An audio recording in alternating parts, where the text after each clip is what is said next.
The Republican establishment that Steve Bannon is agitating to overthrow is welcoming the nationalist firebrand through the front door to pitch his rebellion to the party faithful.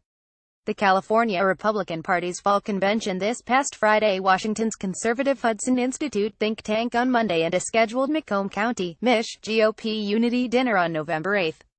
Bannon is leveraging his connection with President Trump in these settings to urge grassroots conservatives and Republican insiders to oust party leaders in Congress and discard decades of traditional policy. It's a forum to continue his war to destroy the GOP from the inside, said a Republican strategist, who requested anonymity in order to speak candidly. Bannon, at the helm of Breitbart News, was the CEO of Trump's presidential campaign and then served as his chief strategist in the White House before exiting in August.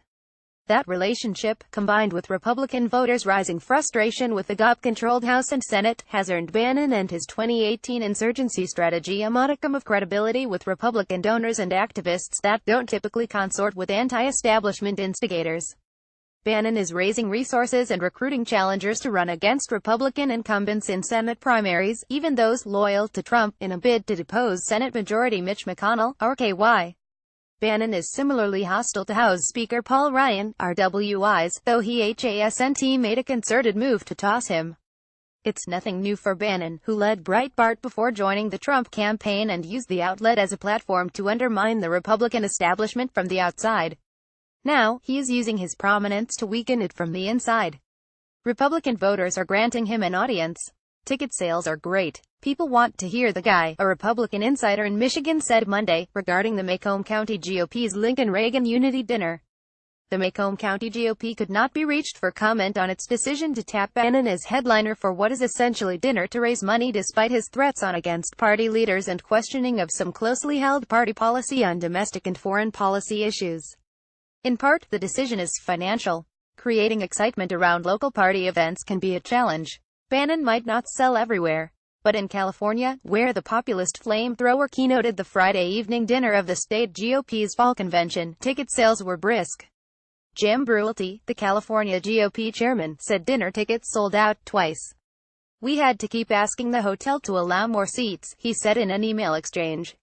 Bannon's speech also garnered national news coverage, which would have been unlikely with a typical political figure. Bannon's revolution hasn't been flawless. Despite backing the winning candidate in a special election GOP primary runoff in Alabama, where retired Judge Roy Moore defeated the McConnell-endorsed appointed Sen. Luther Strange, Bannon's ability to topple other incumbents is unclear. In Arizona, Bannon is supporting Kelly Ward in the Republican primary against Sen. Jeff Flake. Ward recently experienced campaign staff defections. Her past performance as a candidate was unsteady. In Nevada, Bannon appears to be relying on five-time loser Danny Tarkanian to oust Sen. Dean Heller in the primary.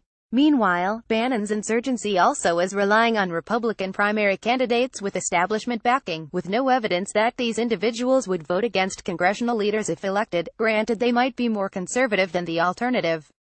Still, Bannon is becoming enough of a force that at least one Republican primary candidate for the Senate nomination in Wisconsin bragged in an email fundraising appeal that he had won the Bannon primary. The Steve Bannon primary in Wisconsin is over, and Kevin Nicholson has won, the Milwaukee Journal-Sentinel declared, the candidate's email appeal said. A photograph of Bannon is featured prominently in the email.